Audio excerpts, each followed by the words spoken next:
Moi boa tarde.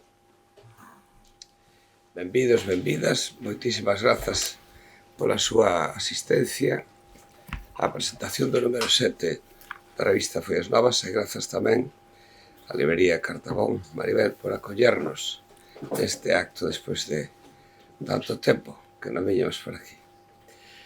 Bueno, estamos en Vigo. Entón hai que dicilo que Vigo, a historia da vida e na obra de Rosalía Castro e tamén na de Murguía, de quen se cumpre o centenario e a quen está dedicado monográficamente este número que hoxe presentamos de Follas Novas. Vigo é un referente moi importante para Rosalía e para Murguía.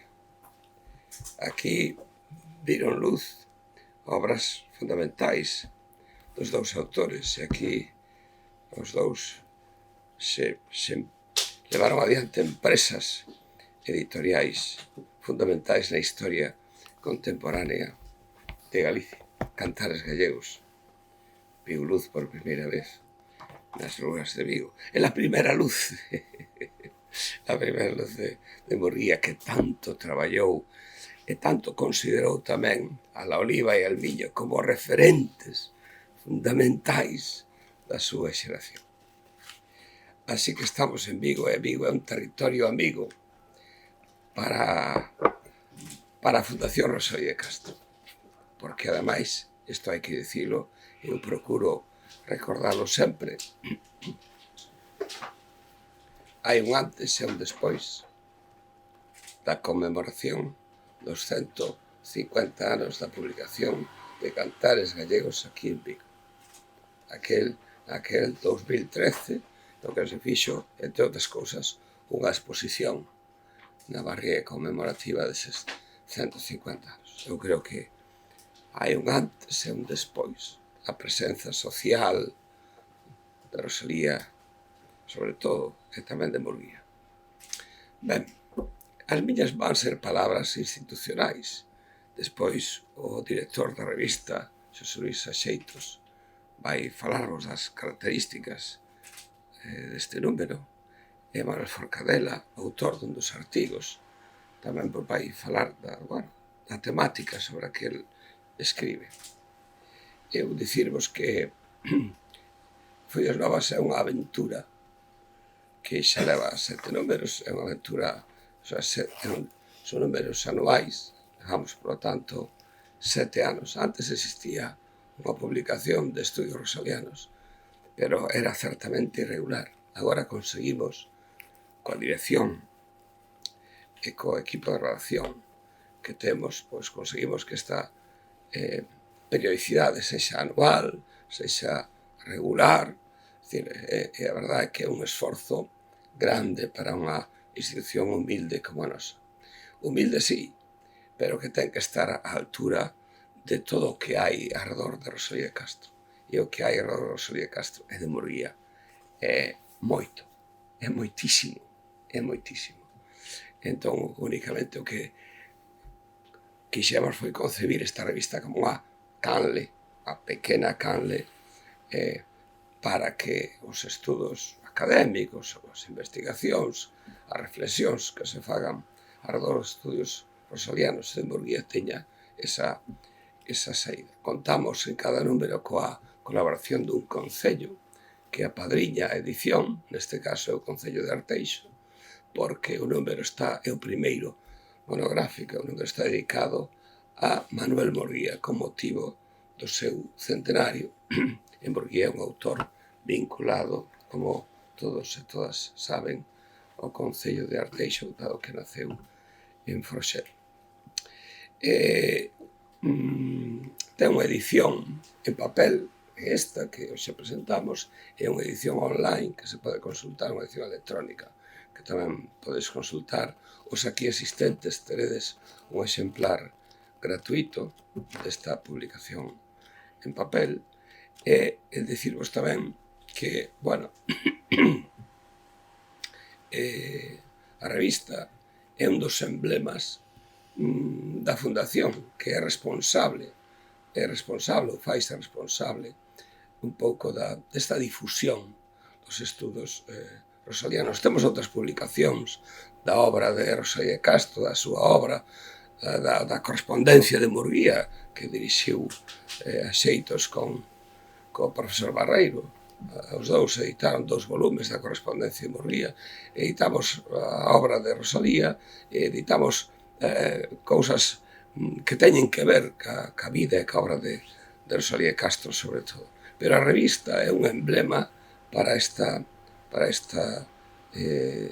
fundación, é todo, ademais é todo un orgullo. Este ano está dedicado a unha personalidade extraordinariamente importante que, lamentablemente, tal vez non ten no mundo académico e no mundo institucional a relevancia que merecía con motivo da conmemoración do seu centenario.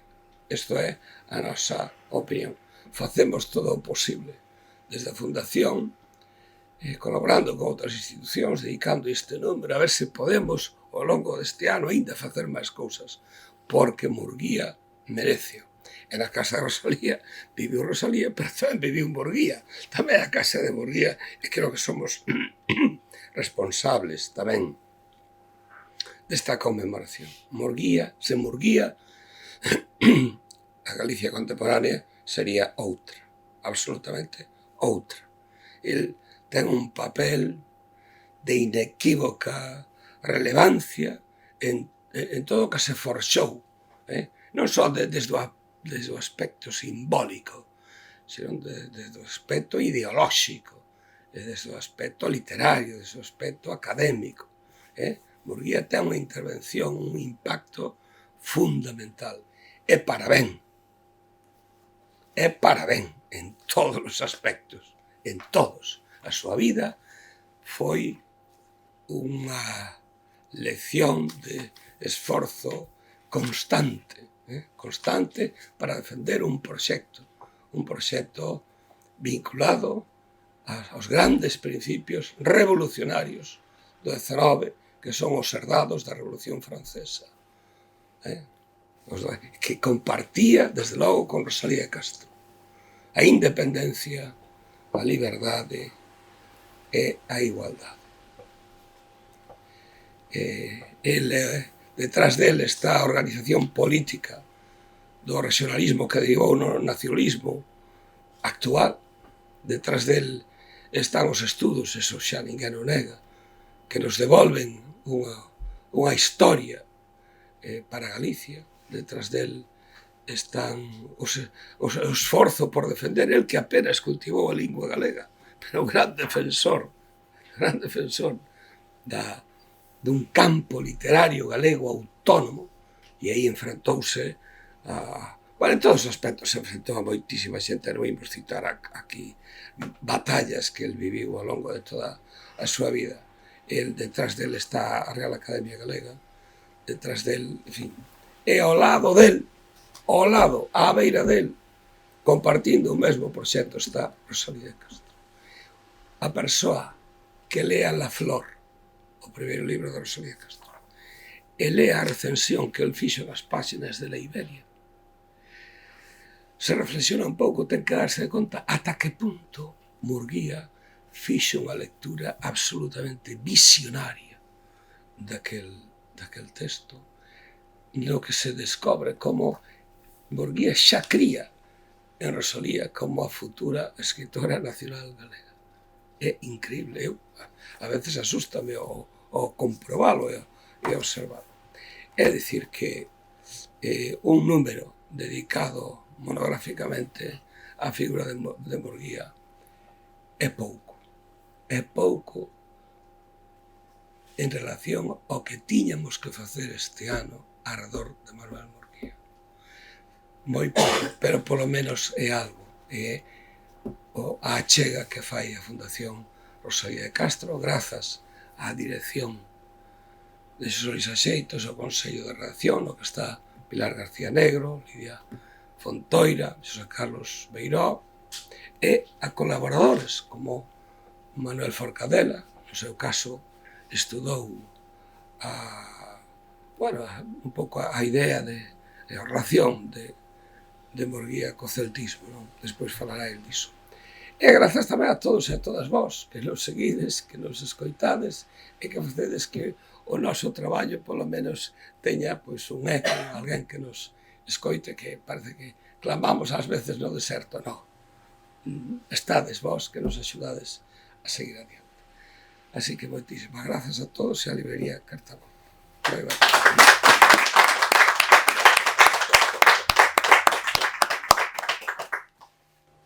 Bueno, boa tarde. Eu creo que xustamente grazas ao descoido institucional que durante este centenario se produciu, pois cobra relevancia e moita máis importancia o número 7 de Follas Novas, probablemente a única obra que se entregou á celebración dunha maneira monográfica, dunha maneira importante, non? É dicir, que agora mesmo non hai absolutamente nada nas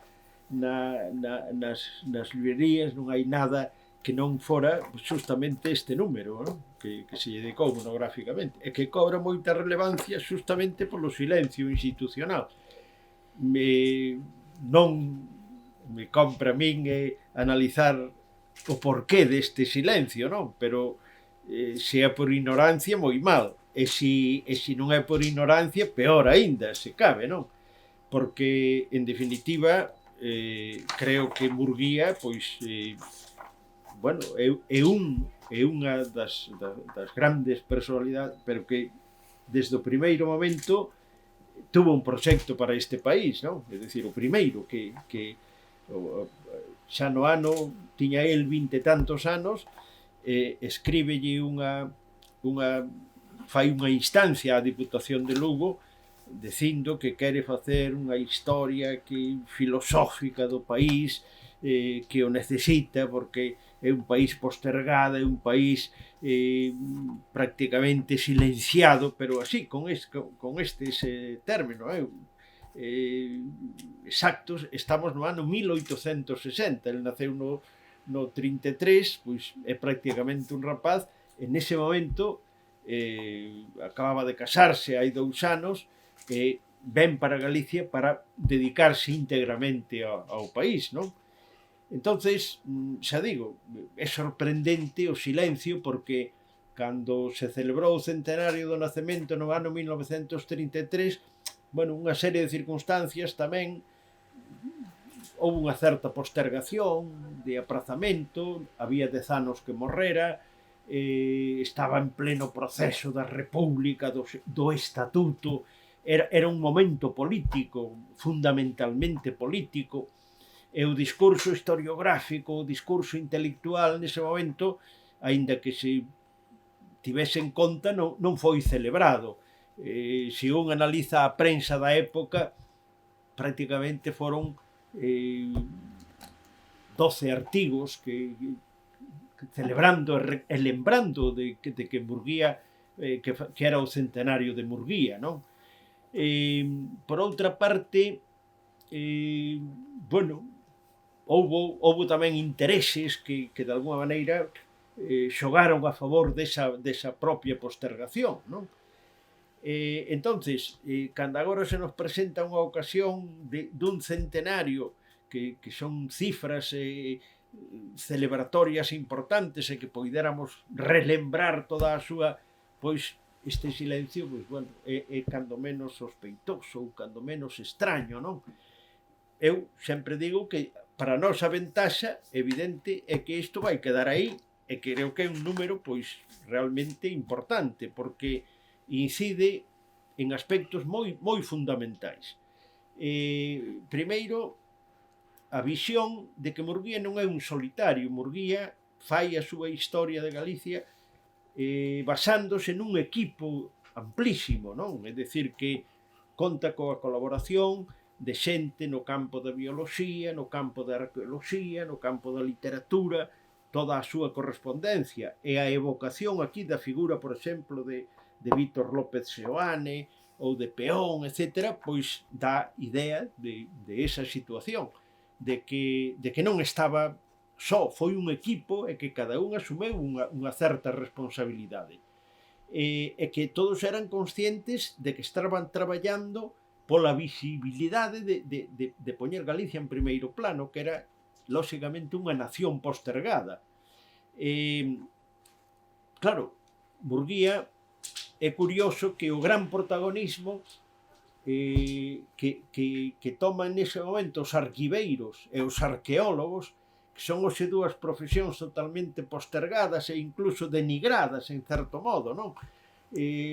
Os arquiveiros e bibliotecarios, bueno, chamaban o corpo de dificultativos, non? Pola cantidade que a xente quería ir a consultar, eles sempre poñían trabas, sempre poñían, e na xerga así académica, en vez do corpo de facultativos, corpo de dificultativos. Bueno, pois Murguía sabía do valor que tiña que para desentrañar e para poñer e para demostrar a peculiaridade e a singularidade do país, había que buscalo nos documentos, había que buscalo nos arquivos. E a outra era, lóxicamente, nas entradas da terra, os arqueólogos. De aí a relevancia das súas amizades entre os arqueólogos. Pero temos que ter en conta, por exemplo, que arquiveiros, a parte del, era Martínez Salazar, era López Ferreiro, era Álvarez de Labraña, era o das notas galicianas de Santiago, isto, que era todo un equipo que todos estaban traballando na mesma dirección, exhumando documentos, mandando información de documentos, o seu epistolario daba a fe de toda esa circunstancia. A revista trae, lóxicamente, ese carácter coral da historia de Galicia, non? E ao mesmo tempo a modernidade da súa concepción historiográfica. Por qué? Pois porque Murguía ten que loitar con todo un aparato oficial castellano-español que estaba centralizado en Madrid, na Academia da Historia, e que contaba con todos os medios oficiais para, lóxicamente, falar dunha nación e dun estado que se chamaba España, identificado con Castela únicamente, e que el, dentro do escasísimo espazo que lle deixan, pretende edificar o edificio dunha nación que non existía, non? Tremendas dificultades. Eu sempre atribuo que ese carácter agre, esquivo, as polémicas de Murguía ten que ser polémico necesariamente. Chega a Simancas, encontra a todos os funcionarios, el vai como director, encontra a todos os funcionarios traballando para gallangos, facéndolle copias de manuscritos para gallangos. Non había outro traballo, non se clasificaba. Murguía di, señores, isto hai no que regulamentar, porque, inda que non o dixera abertamente, dicía, eu tamén quero documentación sobre Galicia, non vou poñer a traballar para min. Entonces, aí empeza unha polémica, é que a todos os sitios que chegou, armou. Bueno, como non vai armar? Escríbelle a gallangos, escríbelle ao ministro de Fomento do que dependía, e dille, señores, isto hai que regulamentalo, porque non podemos ceder e ter os nosos funcionarios ao servizo dunha idea e dos estudos historiográficos da academia, non?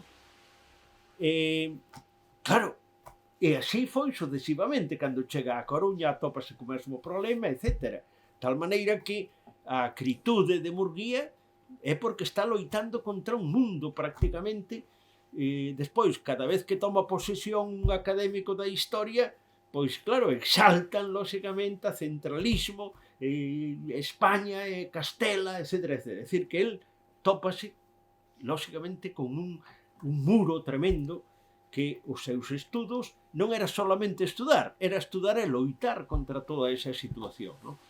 Bueno, penso que despois, obviamente, a historia non estaba aínda nos círculos académicos, non era materia universitaria, non entrara aínda como estudos na universidade. Pero, lóxicamente, todo o que a Escola Diplomática, fundada no 1857, empeza a crear e a formar xente xustamente para incorporarse á universidade e introducir no ensino, lóxicamente, todas as teorías casteláncéntricas que se estaban xerando nese momento, non? Altamira era o gran ideólogo xa dese momento que vai ser e que desemboca todo no Centro de Estudos Históricos.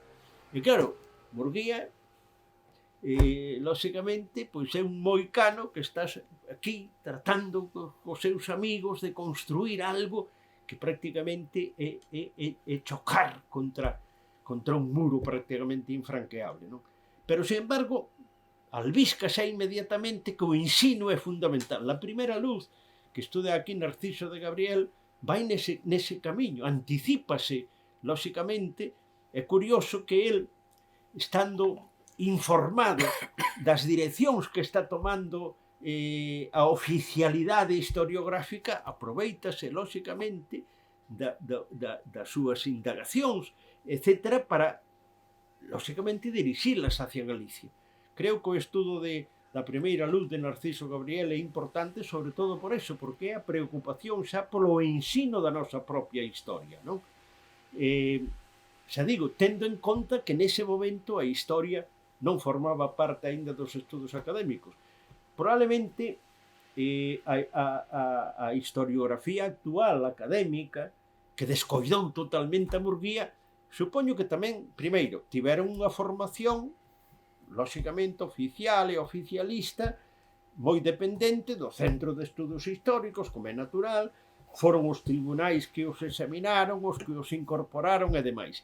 Entonces, Murguía non deixa de ser un bulto incómodo, porque é un home que non produce dividendos, nin rendas especiais, e que de repente meterse na historia de Galicia, pois, bueno, non deixa de ser unha cousa secundaria. O importante, creo que a primeira cátedra da historia de Galicia foi a de Barreiro, non?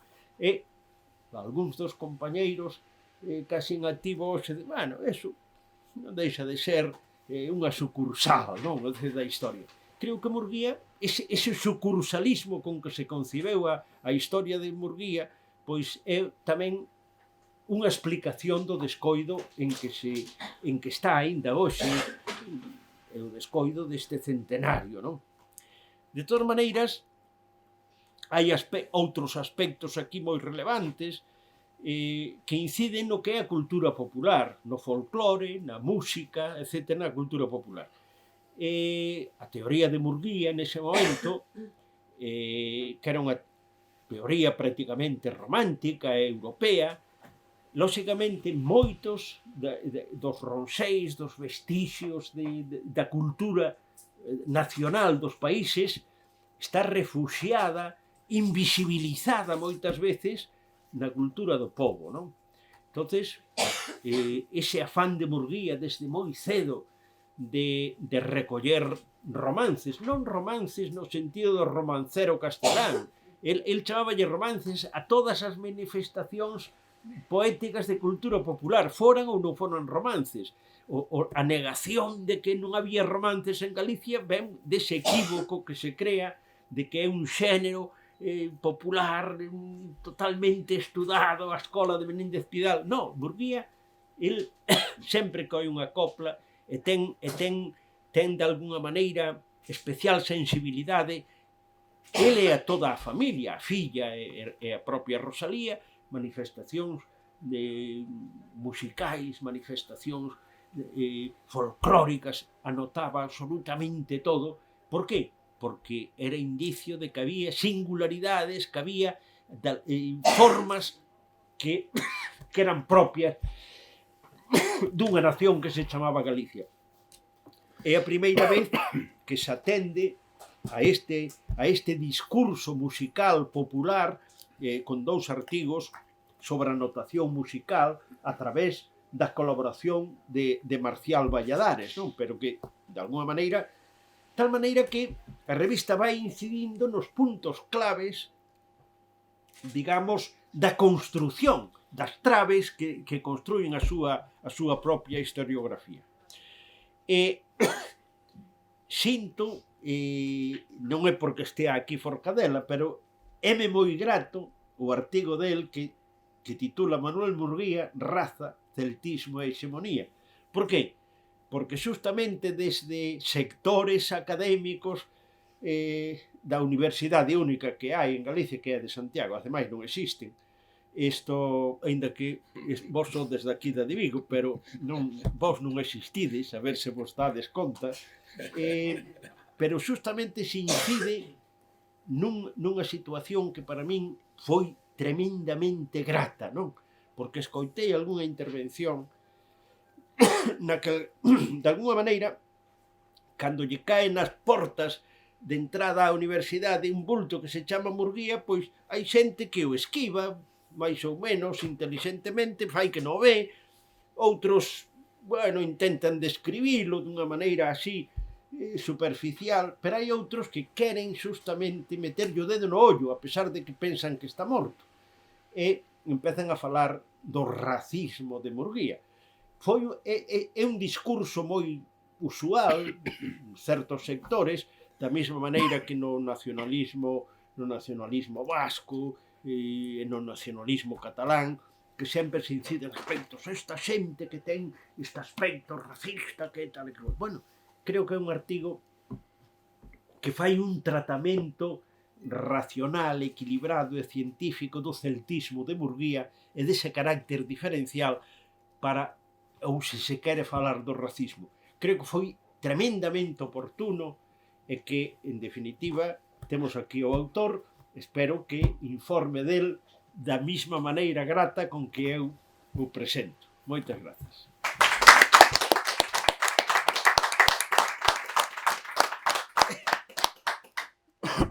Bueno, boa tarde. Espero que esta voz que teño eu así un pouco quebrada dea para este acto, para que escoitedes todos como merecedes.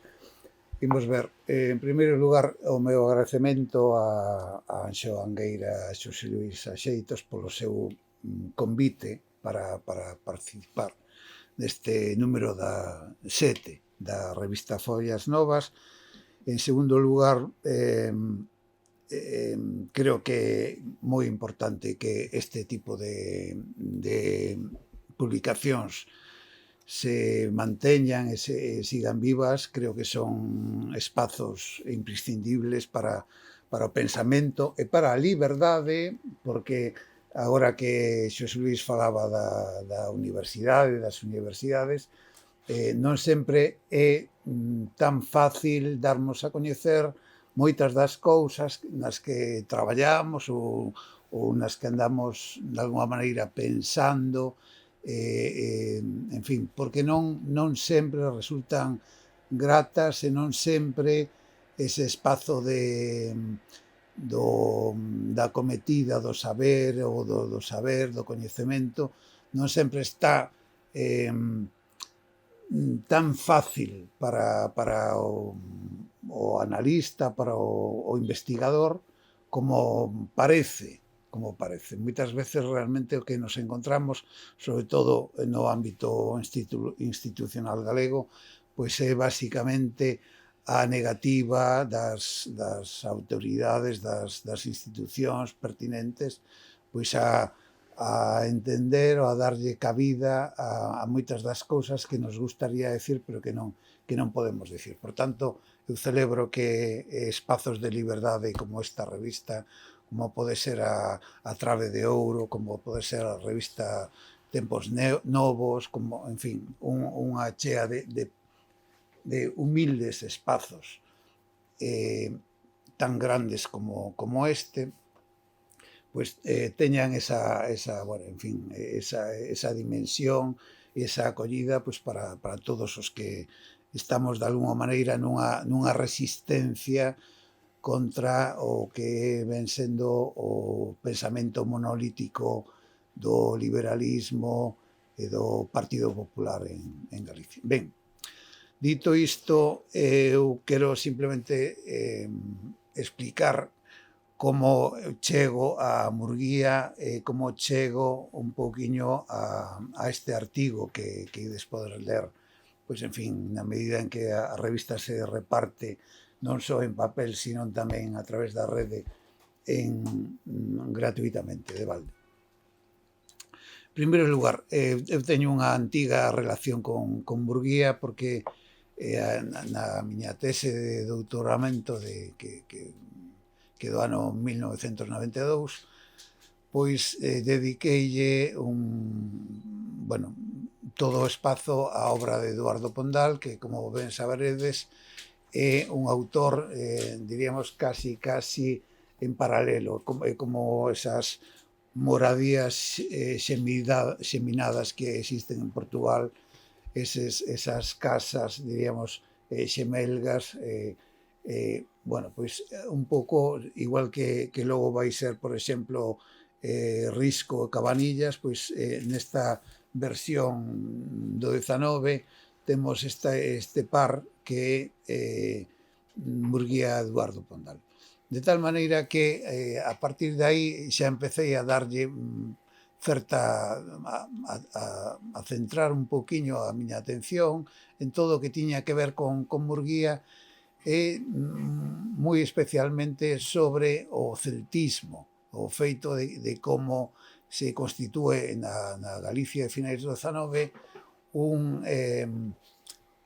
sistema imaginario ideolóxico como é o celtismo que eu creo que a día de hoxe empezamos a entender moitísimo mellor do que entendíamos pois hai 30 ou 40 anos. En segundo lugar, hai un aspecto tamén moi importante que ten que ver, diríamos, con esta progresiva claridade que empeza a aparecer en moitos aspectos da actividade intelectual de Murguía, que é o feito de que, desde hai algúns anos dedícome moi especialmente a unha cousa que é a ideoloxía, moi concretamente a algo que se denomina a ficción e ideoloxía, é dicir, as redes, as conexións que se establecen entre o imaginario literario e o imaginario ideolóxico.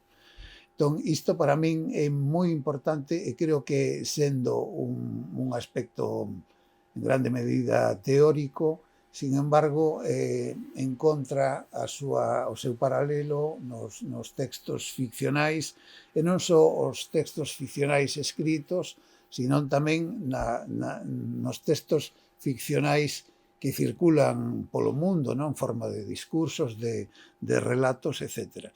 De tal forma que non é preciso, diríamos, que o texto estea construído en forma dun tecido escrito, senón que basta con que sexa un texto, diríamos, manifesto, elaborado simbólicamente, para que podamos empezar a darlle voltas a que raio é iso da ideoloxía e como funciona o mecanismo da ideoloxía.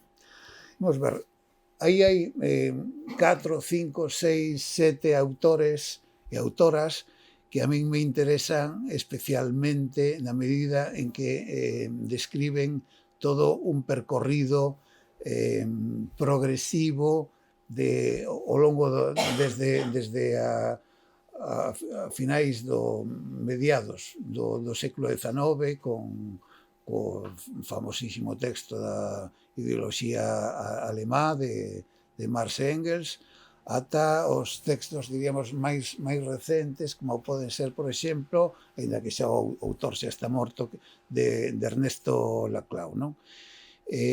Entón, hai un percorrido que eu creo que é moi interesante irmolo vendo, que, en primeiro lugar, Marx, como todos sabedes, cando empeza a describir a sociedade capitalista, entón establece dous niveis básicos, o que el chamaría a estrutura económica e a superestrutura ideolóxica. E entón establece que entre un e outro pois hai unha certa correlación que en principio eu creo que pensaba que era moito máis directa, moito máis unívoca do que realmente é, non? Un dos erros básicos, diríamos, do marxismo, diríamos, inicial foi justamente pensar que esa correspondencia entre ideoloxía entre estrutura e superestructura era máis directo do que en realidade é. Un poquinho despois, algúns anos despois, aparece unha figura moi importante que volve a repensar o concepto de ideoloxía en Italia, que é Antonio Gramsci, non? Gramsci empezase a preguntar por que rayo os obreiros italianos votaban o fascismo. E non acaba de entender, porque obviamente a teoría diríamos clásica non lle daba ningunha solución a este problema. E entón introduce un concepto que eu manexo aquí de alguma maneira, que é o concepto entre o que sería, diríamos, por un lado a sociedade civil e por outro lado a sociedade política. Mentres que a sociedade civil actúa mediante a persuasión, a sociedade política actúa mediante a represión, non? De tal maneira que a combinación destes dous elementos, un elemento, diríamos, real, que pois, o que todos podemos entender como a represión, non? É un elemento, diríamos, ideal ou ideolóxico, como é a persuasión, diríamos, se combinan para dar lugar a iso que el acaba denominando a hexemonía. A hexemonía que pode ter, diríamos que sería a forma en que as sociedades conseguen unha especie de cohesión interna sen necesidade de botar man, diríamos, da represión directa, a represión física directa, non? Unha especie de coerción de carácter imaginario que repercute sobre o que poderíamos denominar o sentido común, non? Que rexe, diríamos, o noso comportamento, os nosos actos na sociedade. Ben, a partir de aí hai outro autor que me parece fundamental, que estamos xa nos anos 60, que é Althusser. Althusser o que vai facer é incorporar un elemento clave, que é o inconsciente. É dicir, é o primeiro caso, diríamos, en que se bota man da psicoanálise para empezar a traballar sobre aspectos que teñen que ver coa ideoloxía. E, de feito, esta incorporación de Althusser, o estudo da ideoloxía a través da incorporación do concepto freudiano inicial do inconsciente, ven acompañada doutra incorporación para min fundamental, que é a incorporación de Lacan, de Jacques Lacan, que é un dos autores que traballa xunto con Althusser nas famosas lecturas sobre o Capital, nas que, a partir desas lecturas, Lacan vai a introducir un concepto fundamental, que é o concepto do plus de gozo, que o que trata é de explicar, de acompañar o que é o concepto marxiano de plusvalía, o concepto, diríamos, da teoría do suxeito, que o que el vai chamar plus de gozo. Este plus de gozo, tamén chamado obxecto A, tamén chamado, en fin, obxecto A, basicamente, o que sinala é unha cousa fundamental.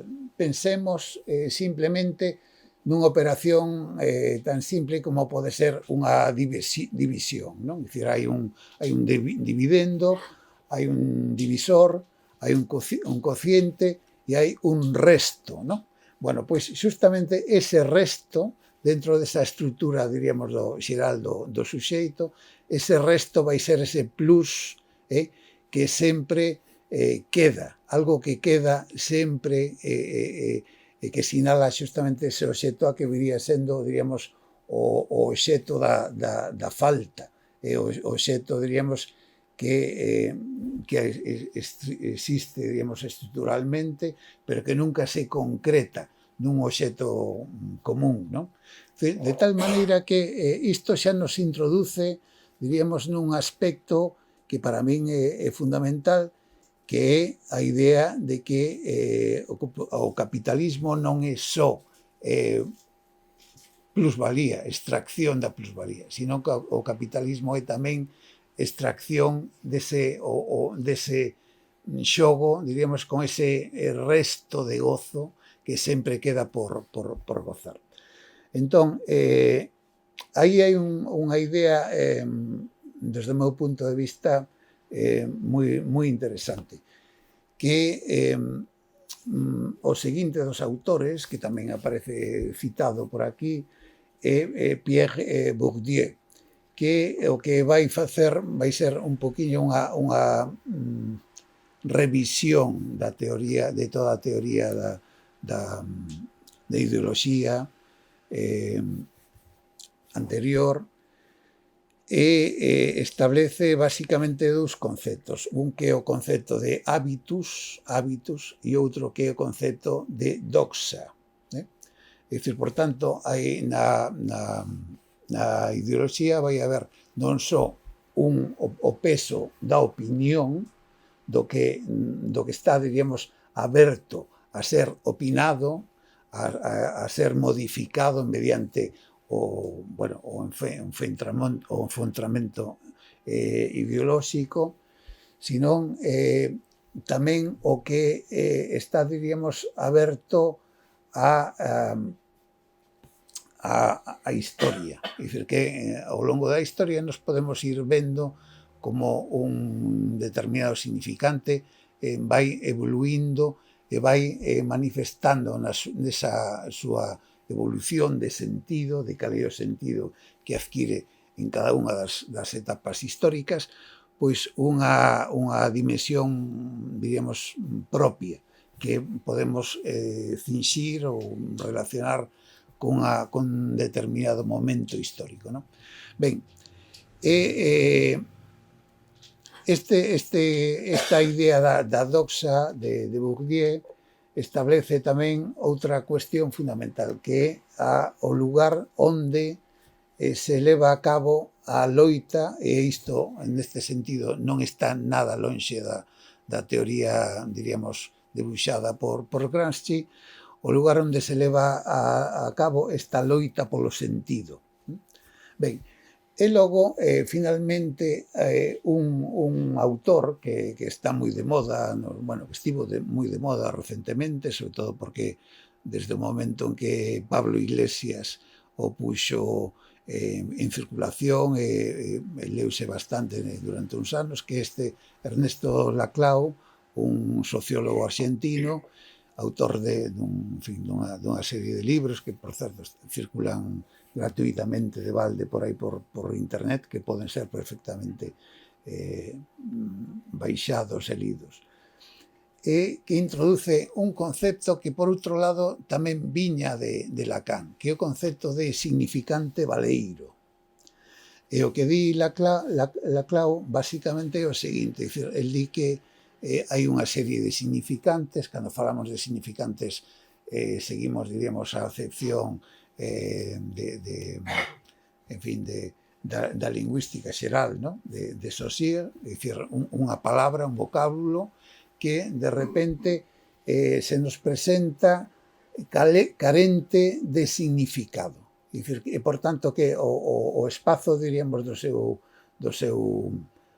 significado está aberto, e aí se introduce o que chamaríamos sentido, que é un sentido sempre político, e sempre en tensión, sempre diríamos, en combate, como lugar de combate. Ben, de combate ideolóxico.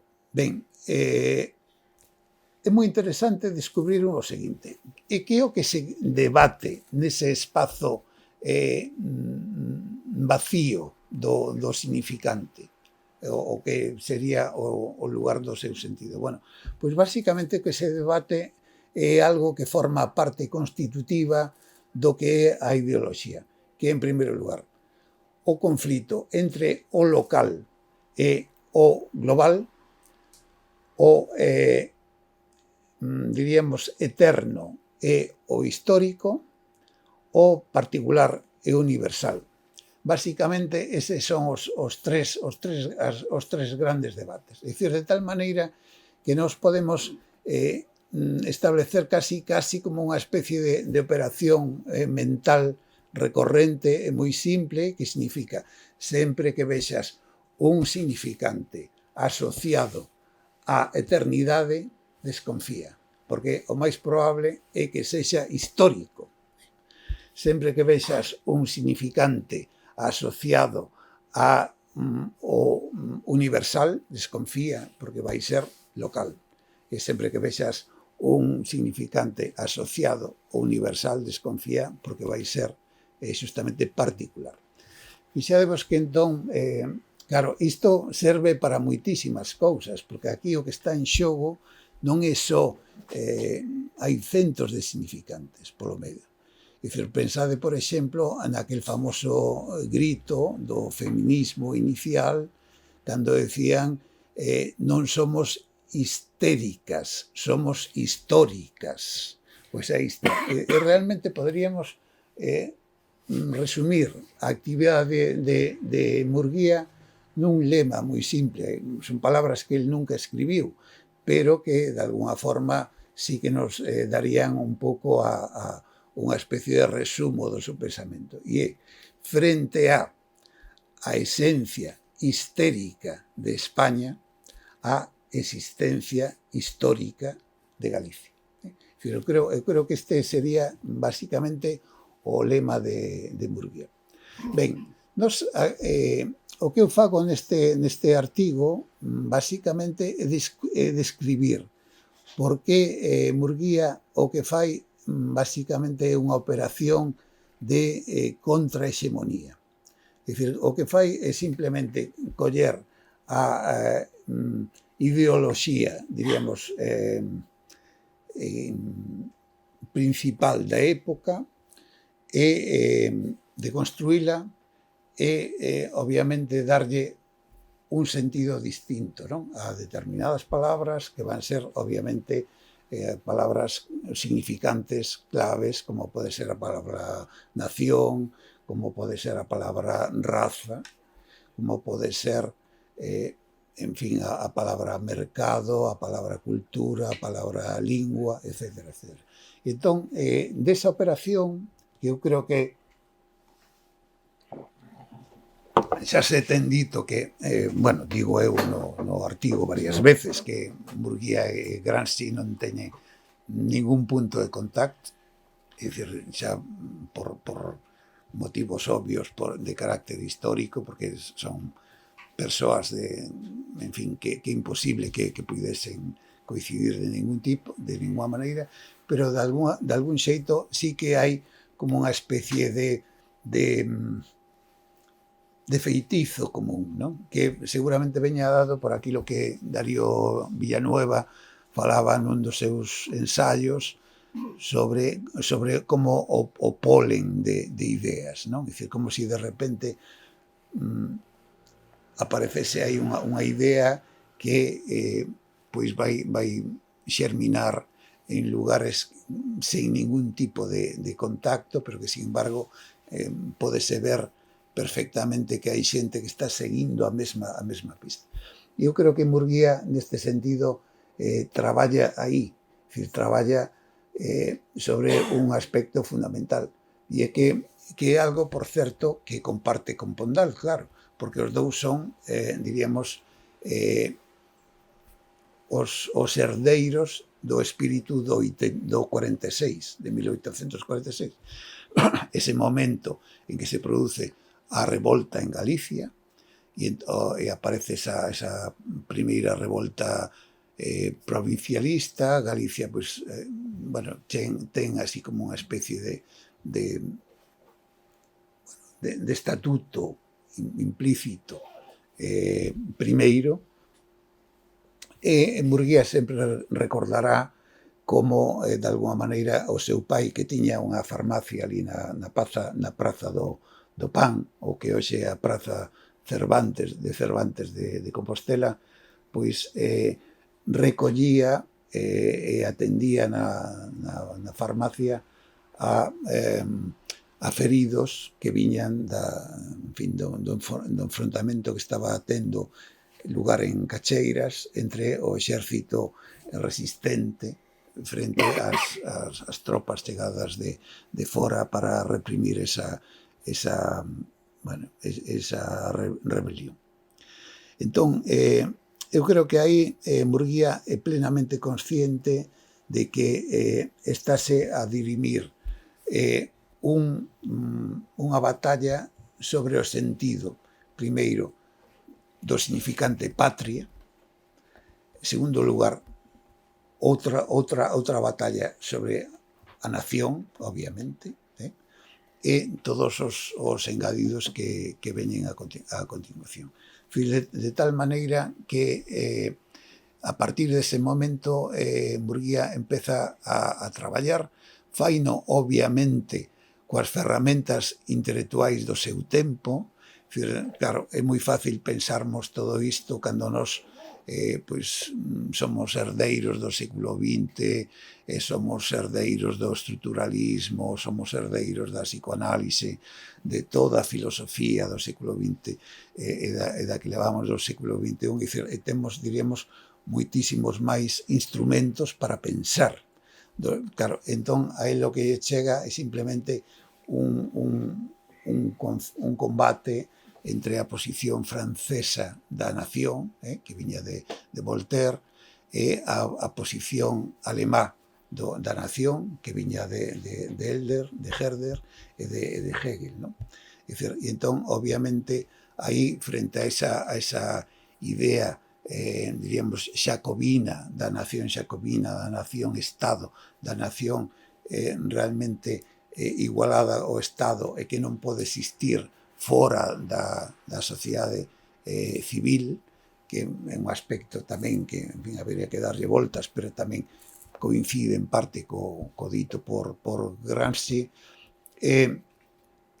Aparece esta outra nación, a nación romántica, que é outra cousa. É dicir, non imos elaborar o relato do Estado, da nación-Estado, que sempre é moito máis fácil de facer, na medida que hai unhas institucións que teñen un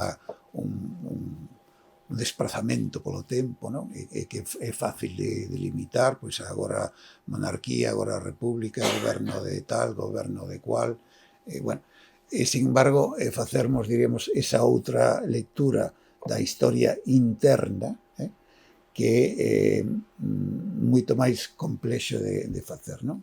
Que, curiosamente, no que sí se mete Murguía, e onde vai ser inmediatamente despois sucedido por exemplo, Otero Pedrell. É dicir, que realmente, lendo o ensaio histórico sobre a cultura galega de Otero, un non pode deixar de maravillarse dun texto tan, aínda que poidamos ter as nosas diferenzas con Otero en matices de tipo filosófico, etc. Sin embargo, non podemos deixar de ver ese brillo especial que hai aí, que eu creo que lle ven herdado directamente de Murguía. Ben, vamos a ver, hai un aspecto fundamental, e é que todas as dúas reaccións históricas de Galicia en termos simbólico imaginarios que se producen a finais do XIX e a principios do século XX teñen que ver justamente coa caída do imperio. Non estamos a falar do imperio austro-húngaro, non? Que dá lugar, en fin, a desastres sen fin, senón estamos a falar de como ven abaixo o Imperio Español. A partir de 1898, evidentemente, pero desde moito antes. Entón, nós temos que ter en conta unha cousa, vémolo a día de hoxe. A día de hoxe nos vemos no debate público, no debate político, na comunicación diaria, vemos o tremendo impacto que hai na disputa por unha serie de significantes, como pode ser a palabra nación, a palabra democracia, etc. Bueno, imaginademos o que podía estar pasando cando o España, o Imperio Español, se ven abaixo. Por tanto, eu creo que unha parte fundamental do que fai toda a xeración de Murguía e o que vai facer despois a xeración nós con respecto á xeración do 98 española, e aí temos o personaxe clave de Otero, de Adrián Solovio, ¿no? que ven sendo justamente iso, un estudante de filosofía que trata de ser do 98, pero non pode selo, porque non lle entra na cabeza, non entende como se pode pensar así, porque el non é español, claro. Entón descubre a súa propia galeguidade, a súa propia identidade, justamente tratando de ser do outro, non? Este xogo co outro é moi importante. E eu creo que exactamente isto está pasando en Murguía. En Murguía o que está pasando é que el é perfectamente sensible á idea de que el non pode ser árabe semita. É dicir, porque el non pode ser, diríamos, un español de Castela ou de Extremadura ou da Mancha ou da Andalucía, porque hai, diríamos, outros componentes aí. Entón, onte, cando estaba preparando un poquinho, recordando cousas para esta charla de hoxe, entrei en internet e busquei a palabra busquei Manuel Murguía. Encontrei a entrada da Gavipedia, que está perfecta, pareceme correcta, que está moi ben, pero logo encontrei unha traducción desa páxina, eu creo que non é exactamente unha traducción, é unha versión distinta, na que de repente aparecía, fixadevos que cousa máis curiosa, aparecía o arianismo en Murguía como vinculado ás teorías do arianismo. E entón aparecía inmediatamente unha fotografía de soldados alemáns da Segunda Guerra Mundial, das SS ali. Entón, claro, quen entra aí de repente ve Manuel Murguía e vai un poquinho máis para baixo e ve un retrato que non se corresponde para nada con Murguía, non ten nada que ver. Un señor que morre antes, moito antes de que empece toda esta crise, morre pois no 23. No ano 23, e de repente asociado dentro diso, nesa dimensión, diríamos, da súa propia sombra, da súa propia figura, a algo que el era radicalmente alleo. Entón, isto sorprendeume moito e de alguma maneira está na raíz tamén deste artigo, porque lendo sobre Murguía sempre encontrei esa especie de pedra no camiño, non? Que é sempre a idea de recordarlle unha e outra vez que era racista, que era céltico suevo frente aos árabes semitas, non? Que un pouco ese xogo que se establece que é un xogo de palabras, porque realmente de chegar dese binomio conceptual, chegar a un suposto antisemitismo de Murguía, creo que hai un mundo, ¿no? Pero claro, e aí está, obviamente, funcionando a ideoloxía. Entón, bueno, lamento que en fin, do meu artigo seguramente sai un pouco perxudicado un dos nosos historiadores, diríamos, máis celebrados, que Ramón Maiz, pero sinto muitísimo, pero é o que sai. É dicir, eu creo que Murguía ten que ser eximido de todas esas condenas que non lle son propias, coas que non tivo nada que ver. Bueno, isto todo o que quero decir, pero en calquera caso tedes aquí o artigo e a revista, por suposto, para que o liades e aliades. Máis nada, moitas grazas pola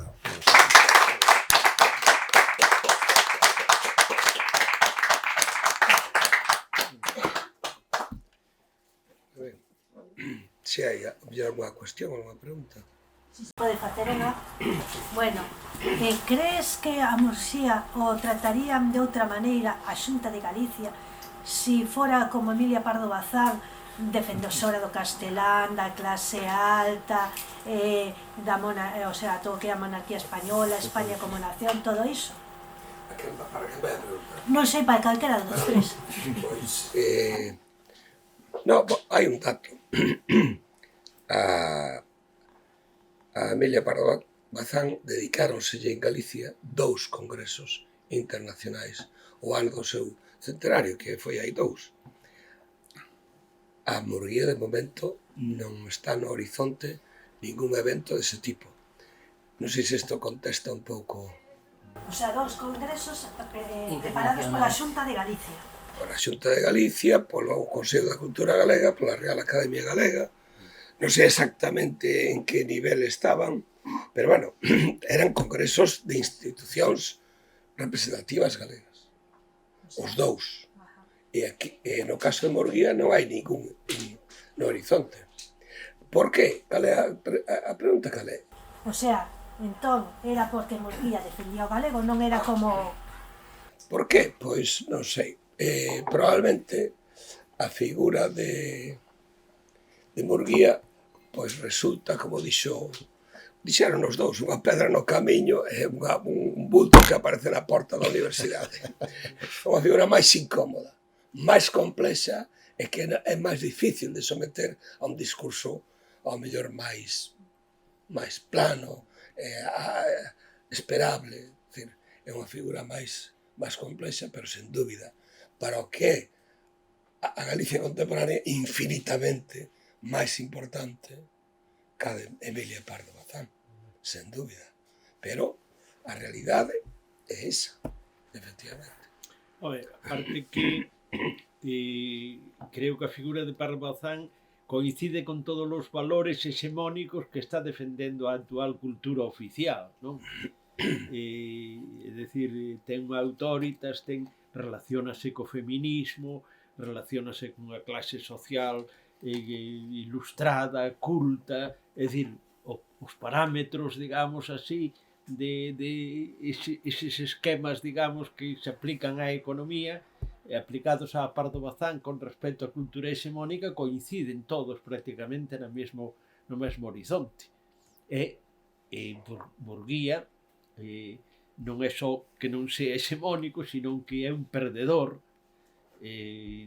dentro do contexto, é un perdedor e que justamente confróntase con ese concepto hexemónico de cultura, non? Pardo Bazán, claro, non solamente tuvo 2 congresos, sino que todas as institucións se prestaron inmediatamente a facelo. Pero, quero dicir que todo, calquera visualización que fagamos, chegas ali aos Xardíns de Méndez Núñez e hai unha estatua de Murguía que é así, como esta botella. Está así nun pedestal e tal, ali está el. É unha figura de bronce. Bueno, esas son...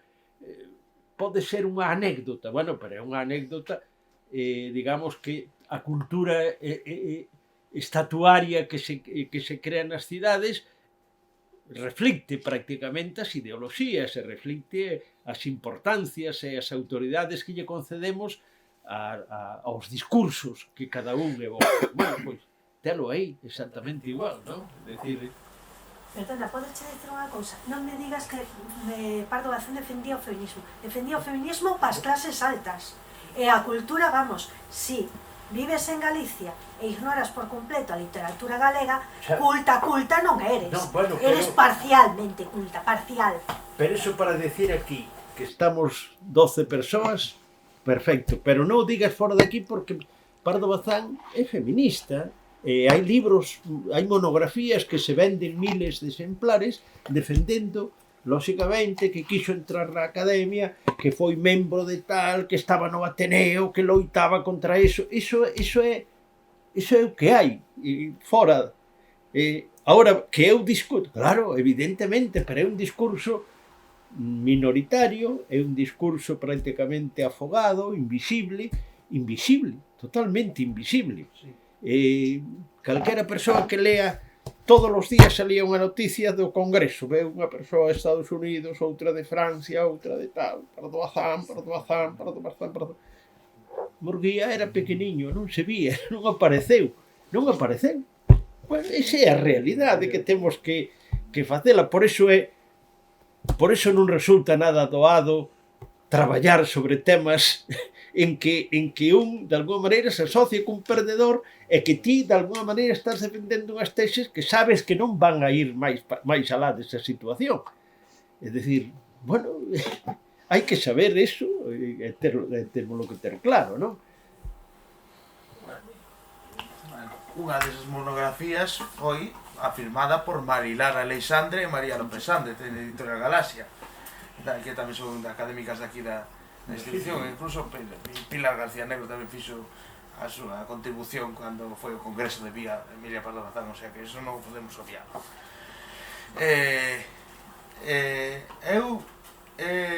Eu quero aquí... María García Negro unha intervención negativa. Sí, claro. Contraria. Crítica, evidentemente, sí, pero quiero decir que... formaron parte deses congresos e non hai que obviar. Pero con visións opostas. Con visións opostas. Eso convén matizalo. Vale, sí, hai que matizalo, evidentemente. Matizalo non, decilo. Decilo abiertamente. Afirmalo. Si non estaríamos ocultando parte da verdade. Sí, eso é verdade. E non se trata deso. No, evidentemente. Se o discurso hexemónico, como acaba de dicir a xeitos, efectivamente, supón neste momento unha elevación, non, dunha escritora que está efectivamente no ámbito da ideoloxía do poder actual en Galicia, efectivamente temos que falar tamén daquelas intelectuais ou intelectuais que se posicionan en contra, porque senón estaríamos negando a realidade. Pero eu o que quería facer era que era tan evidente o discurso oficialista que incluso na Real Academia hai xente que persigue ese discurso, persiste ese discurso. E entón con isto que tamén quería decir, pois que é moi difícil, eu que estou agora involucrado nun grupo de lingua e cultura galega, pois penso como unha dificultade de acceder aos textos en galego, os textos clásicos, e un deles é Murguía, prácticamente, os textos de Murguía prácticamente que ninguna das editoriais se digna nin a reeditalos, nin a sacar nada, ninguna mera antoloxía, nin de Murguía, nin de Viceto, o sea, a historia de Galicia parece como que está missing, como dixo Paco Rodríguez no reino medieval de Galicia. Galicia está missing. E de tal forma, pois, que a única historia de Galicia, de Viceto, que atopei foi nun anticuario de Pontevedra que era un rastro de libros que eran de todo libros antigos. Quero decir que con isto que quero decir, pois que a Murguía prácticamente se desprezou bastante. Desprezouselle bastante porque se a Viceto, a Murguía e a todos estes atopa solamente en anticuarios, en libros antigos que son do ano da polca, pois que pena. Estou de acordo contigo. Nós facemos o que podemos. Aquí, Pilar García Negro, que citaches anteriormente, recupera un dos poucos escritos en galego de Murguía. E aquí reflexionase tamén sobre, xa dixo o señor director da revista sobre a primeira luz, que hai dúas edicións máis ou menos contemporáneas que foron feitas a propósito do día que se dedicou ás letras galegas. Hai un libro maravilloso de Murguía que tal vez se le pouca, que é fulcral na historia tamén contemporánea de Galicia, e que ten que ver con literatura, con historia, con nacionalismo político, que é Los Precursores. Los Precursores, que está escrito en castelán, pero que forma parte da historia da literatura galega, a pesar de estar escrito en castelán. Igual que Las orillas del Sar de Rosalía, que tamén está en castelán. Todo o que escribiu é en castelán, non? Sí, Murguía, sí. Pero este libro, bueno, os outros tamén, pero este en concreto é un libro, como di el, non está, hai unha edición facsimilar fixera. Sí, non era facsimilar, porque reducina facsimilar tiña que ser fotográfica, bueno, é un cachondeo, non? Moito máis pequena. Ese é un texto que debía estar ben editado, comentado, porque é un texto primordial da súa xeración. Todos fillos do 46, nese momento que el reflicte tamén nas súas páxinas, todos fillos desa revolución, de feito, están todos da súa xeración, Rosalía Castro, Pondal incluídos, pero o único que non está da súa xeración é o Antolín Faraldo, que foi clave, que foi clave nese episodio. Bueno, é dicir, que tes razón, que unha das desatencións que ten Murguía é a falta de edición crítica. E como pasan a moitos autores incluso do século XX. O sea, faltan moitos medios na literatura galega e falta un pouco alguén que se preocupe. Nos aquí, mira, nesta mesa precisamente estamos ustedes que levamos horas e páxinas dedicados precisamente á edición crítica de Manuel Antonio, de Pondal, de Rosalía, facemos o que podemos.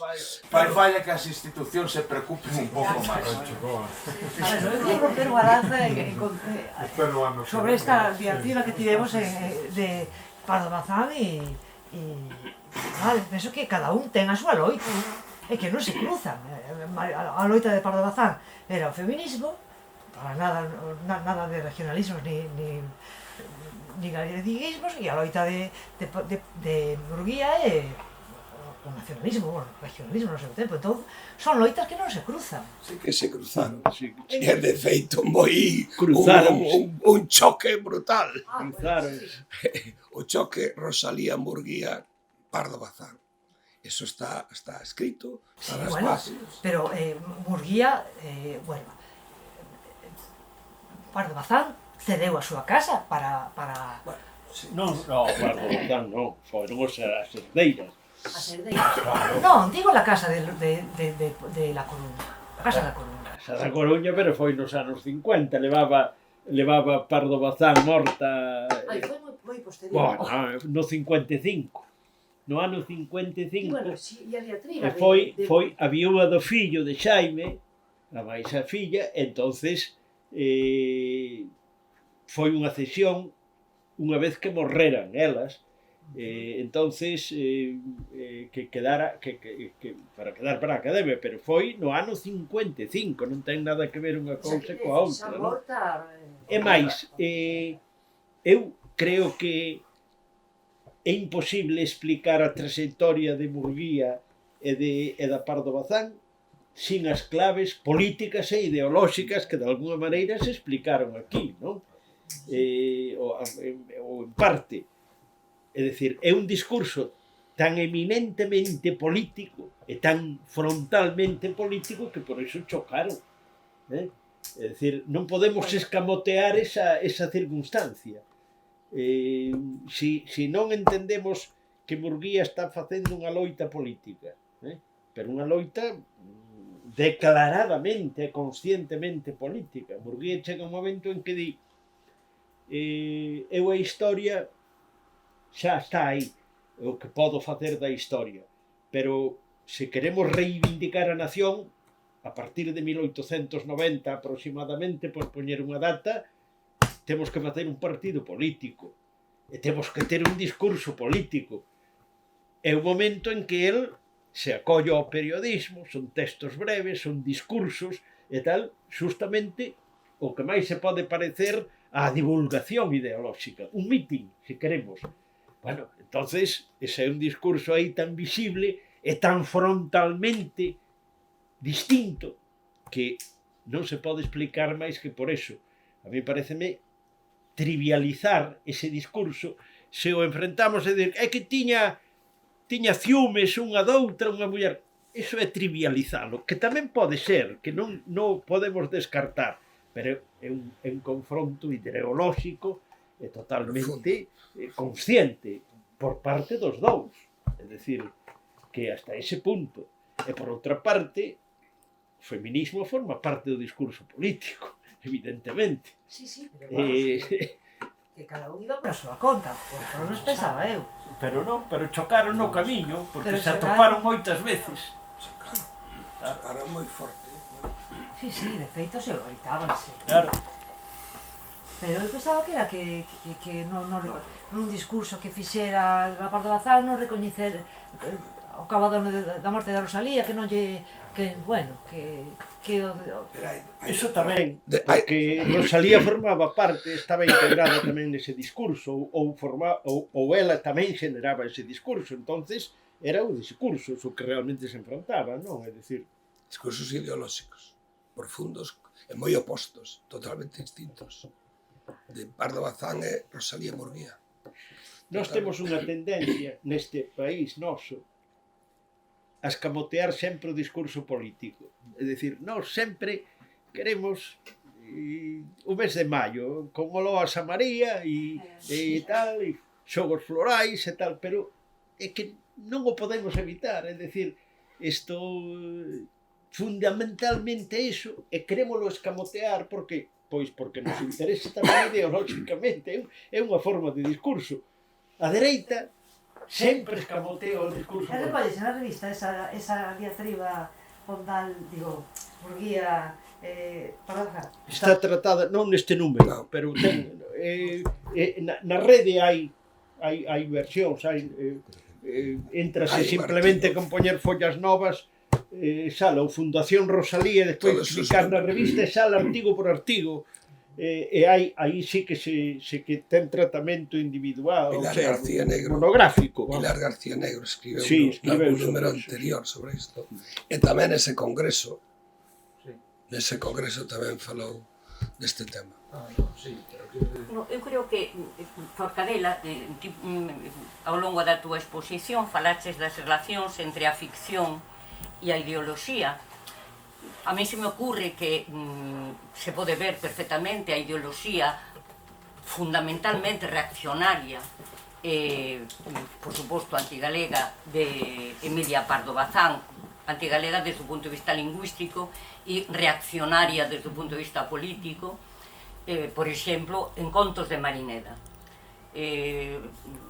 Ela que é unha autora que, en principio, parece non defender o que chamamos o que se chamou literatura de tese ou literatura de carácter didáctico moral, elabora moitos contos, é unha gran cuentista, pero a maioría dos contos de Emilia Pardo Bazán son contos de tesis.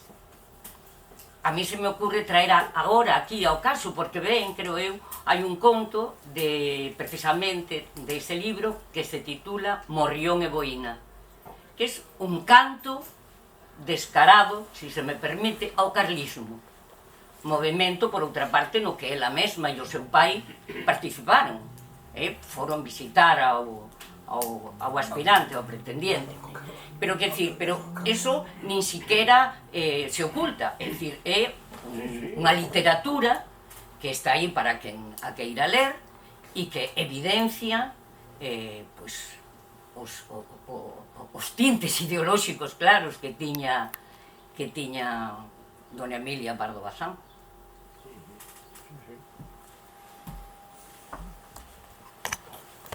Mira, unha cousa. Podo facer unha pregunta que non ten moito que ver con isto? Os escritos de Rosalía de Castro quedaron na Casa da Matanza e por ali pasou unha periodista norteamericana. Puido ser que se levara os escritos de Rosalía de Castro? Non, na Casa da Matanza, cando morreu Rosalía de Castro, o que houbo levou unha familia primeiro para Santiago, despois para a Coruña. Entón, cando veu, non sei se falas de Ruth Matilda Anderson, que era fotógrafa, foi no ano 20 algo, 20, xa ali non había nada, e que tal como ela fotografía, aquelo estaba absolutamente abandonado, escalastrado, causa ademais impacto ver aquelas imaxes daquele abandono que estaba o interior e o exterior da casa. Non había nada xa. E de feito, bueno, despois cando se comprou, menos había, o sea, non había absolutamente nada. Cando se comprou no 46 ou 47, moitos anos despois, 40, 60 anos despois de morrer ali, Rosalía, ou non, 60 non, 50. E cando se comprou a casa? No, 60, sí. Pois xa non había absolutamente nada, ningún vestixio da presenza de Rosalía ali. De feito, ali Rosalía tamén, hai que dicilo, moita xente, só viviu nin siquiera os 3 últimos anos da súa vida. Tampouco era o domicilio, digamos, dela. Era unha casa alugada. Entón marcharon cos mobles e con todo para, primeiro Santiago, despois a Coruña, onde se estableceu a familia. Mira, unha pregunta máis, se pode. Murguía foi encargado, o que se lle ocurriu, escribir unha historia de Galicia en non sei cantos tomos. Sí, pero eso sabe o mellor asentos. Bueno, o dos tomos veu despois, non? É dicir, el concibe a idea de que o país necesita unha historia que non tiña historia. El di que a ten, pero que non está escrita. El lóxicamente encomenda esa responsabilidade de facela, esa é a cuestión. E el reúne material, pero os tomos veñen despois, non? É dicir, el vai atopando dificultades porque non hai posibilidades económicas, interrompe as entregas iniciais, concíbena por entregas porque era unha forma de defendela económicamente, era moi frecuente na época, pero o ritmo de investigación non iba acorde ca economía que o editor, que era Sote Freire, pois necesitaba. Entonces ven o confronto entre eles e el sigue traballando, pero interrompe esa historia, ten toda unha serie de etapas e de procedimentos e que el, claro, son as dificultades propias dunha época. Agora quere ir desde Vigo a Coruña e nunha hora que vou ir eu, pois vou estar ali. Na época de Murguía, sair da casa para ir visitar un resto arqueolóxico que lle sinalaban en tal sitio, primeiro tiña que ter medios, tiña sitios onde alosarse e tal, incluso lle chegan a facer un salvoconducto para que os cureiros, os das parroquias, lle deran aloxamento, porque chegabas ali e tiñas indo de dormir se querías facer unha visita, non? Para ir á Illa da Arousa tiña que ir hasta Carril, en Carril levaba a coller unha lancha, levaba o tal, bueno, eso, claro, entonces todo eso aumentaba as dificultades de todo tipo, non? É dicir, ir a un arquivo, ir trasladarse, viaxar, xa era un mundo, claro. E Murguía, por eso contou con tantos colaboradores que lle mandaban información, que lle lían unha pedra, que lle lían unha inscripción, que lle lían, claro, todo eso, pero é moi complicado, non? E quedou interrumpida en moitas ocasións, non? A historia, de feito, nin a acabou e os últimos tomos foron patrocinadas polo Centro Galego da Habana, xa foron editados por Carré moitos anos despois. Ele empeza este proxecto no ano 60 e remata prácticamente co século, non? É dicir, que foron 40 anos traballando moitas dificultades, claro está. Quería comentar que as publicacións con Soto Freire interrómpese moitas veces porque Soto Freire quería que publicaran máis e máis rápido, claro. E el non daba... non podía levar un ritmo de entrega porque unha das claves económicas das entregas é a puntualidade nas mesmas. É dicir, que ti fidelizas a un suscritor cunha entrega que che chega puntualmente e tal, non? Murguía xa tiña un antecedente malo que era que non rematou o dicionario de escritores e tal, entón Soto Freire termina eso que é un prestixio para coller máis suscriptores, pero claro, unha obra de investigación, o ritmo non é tal, non? É dicir, Soto Freire chega a dicir coño, que estás moito tempo no café e o café produce facundia, produce gana de falar, coño, non vayas aos cafés e tal, pero así textualmente, non? É dicir, coño, que nos arruinamos e tal, non vayas tanto ao café, exactamente, produce facundia e ti estás totalmente bueno, son as vidas, hai unha intrahistoria detrás e tal, non?